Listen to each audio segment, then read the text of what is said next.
अगर आप में से किसी शख्स को ये नहीं पता कि आज से 1 साल पहले 2023 के अंदर दुनिया ने पाकिस्तान की जुडिशरी को, हमारे निज़ाम अदल को 140 ममालिक की रैंकिंग में 129वें नंबर पे रखा था, तो क्यों रखा था, तो उसकी वजह जाननी है अगर आपको, तो आप इस्लामाबाद हाई कोर्ट के जो परसों 6 जजेस ने मिलकर एक खत लिखा है चीफ जस्टिस ऑफ पाकिस्तान के नाम पर, उसको पढ़ लें तो आपको अंदाजा हो जाएगा कि दुनिया में पाकिस्तान के निज़ाम अदल की कारकर्दगी इतनी बदतरीन क्यों है। आपको अंदाजा हो जाएगा कि दुनिया क्यों पाकिस्तान के अदालती फैसलों पर, जजमेंट्स पर एतबार नहीं करती। दुनिया क्योंकि सब जानती है कि पाकिस्तान के अदालती फैसलों पर आइन और कानून और इंसाफ और मेरिट का रंग चढ़ने के बजाय किसी और की मंशा, मर्जी, दोस्त और धमकी का रंग ज्यादा चढ़ा होता है। हुआ क्या है कि इस्लामाबाद हाई कोर्ट के 6 जजेस ने खत लिख दिया जस्टिस काजी फैज ईसा को और टिका के बोल दिया कि हमें मुख्तलिफ एजेंसियों, इदारों के लोग जो हैं डरा रहे हैं, धमका रहे हैं, हमारे फैसलों पर असरअंदाज होने की कोशिश कर रहे हैं, हमारे करीबी रिश्तेदारों को अगवा करके हमें ब्लैकमेल किया जा रहा है, हमारे रूम्स में, प्राइवेट रूम की खुफिया वीडियोस बना ली गई हैं और हमें भेजी जा रही हैं हमें हमारे फैसलों पर असरअंदाज होने के लिए। ऐसे में हमें करना क्या चाहिए? अब ये सूरत हाल तो मुझे बिल्कुल वैसी लग रही है जैसा कि 2018 के अंदर जस्टिस शौकत सिद्दीकी रो रहा था, चिल्ला रहा था। उस वक्त तो उसकी किसी ने नहीं सुनी।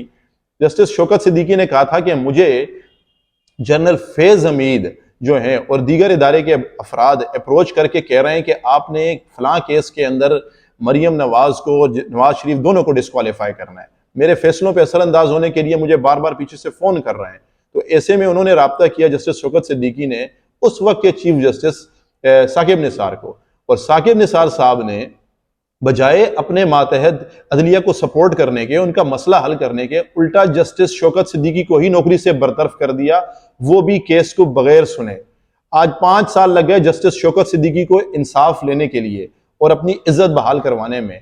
बिल्कुल वही सूरत हाल इस वक्त इन 6 जजेस को फेस करनी पड़ रही है, लेकिन इस दफा सामने जो जज है वो है जस्टिस काजी फैज ईसा। उनकी दयानतदारी और मेरिट पसंदी की मिसालें दुनिया के सामने। अब देखते हैं कि काजी फैज ईसा साहब साकिब निसार के रास्ते पर चलते हैं या फिर अपनी जुडिशरी की इज्जत और वकार बचाने के लिए खुलकर इस दफा मैदान में आते हैं, क्योंकि अदलिया का वकार, अदलिया की क्रेडिबिलिटी फुल टाइम स्टेक पर है इस टाइम। इस सारे हंगामे में यकीन करें, अगर कोई तबका सबसे ज्यादा नालायक, इब्नुल वक्त और अकल का अंधा साबित हो रहा है, जिसने कसम खाई है कि उसने कुछ नहीं सीखना तारीख से, वो तबका सियासतदानों का है। बड़ी सियासी पार्टियां हैं, आप इनके काम देखिए। 2018 में जब पीटीआई वाले उनके हक में सहूलतकारी हो रही थी और पीएमएलएन को रगड़ा दिया जा रहा था, जस्टिस शौकत सिद्दीकी इसी तरह की दोष और धमकियां बर्दाश्त कर रहा था और चिल्ला रहा था, किसी ने उसकी मदद नहीं की। पीटीआई वाले खामोश रहे और सब खामोशी से देखते रहे क्योंकि उनको फायदा हो रहा था। आज 2024 में वो गोरों का मुहावरा बिल्कुल सच साबित हो रहा है, but goes around comes around, जैसी करनी वैसी भरनी। पीएमएलएन के हक में सहूलतकारी आप देख रहे हैं और पीटीआई वालों को उनके शेयर और प्रोपोर्शन से ज्यादा झटके और रगड़े दिए जा रहे हैं।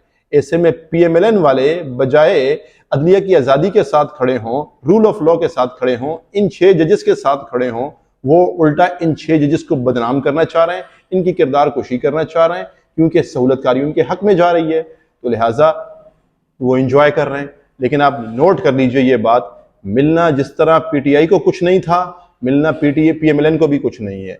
उस वक्त पीएमएलएन रगड़ा खा रही थी, आज पीटीआई खा रही है। होना क्या चाहिए? इन सियासतदानों को चाहिए इस घिन-चक्कर से बाहर निकलें और इस बात को समझें कि जब तक ये सियासतदान सारे एक साथ मिल बैठकर कोई नतीजा नहीं निकालेंगे इन सारे मसाइल का, कोई एक पार्टी कभी कुछ फायदा हासिल नहीं कर सकती। ये एक के बाद दूसरे की बारी और दूसरे के बाद तीसरे की शिकार होने की बारी का खेल चलता रहेगा, जैसे 70 सालों से चलता आया है। इस वक्त सियासतदानों को चाहिए ऑल पार्टीज कॉन्फ्रेंस बुलाएं, सारी पार्टियां बैठकर ये एलामिया जारी करें और जुडिशरी के साथ गैर मशरूत सपोर्ट का इजहार करें और टिका कर इस मुल्क में जमहूरियत और पार्लियामान की इज्जत के लिए खड़ी हो जाएं। आप देखिएगा सारी गैर जमहूरी कुव्वतें खुद ही साइड पर हो जाएंगी जब वो इतना बड़ा इत्तेहाद सियासतदानों के माबेन देखेंगी।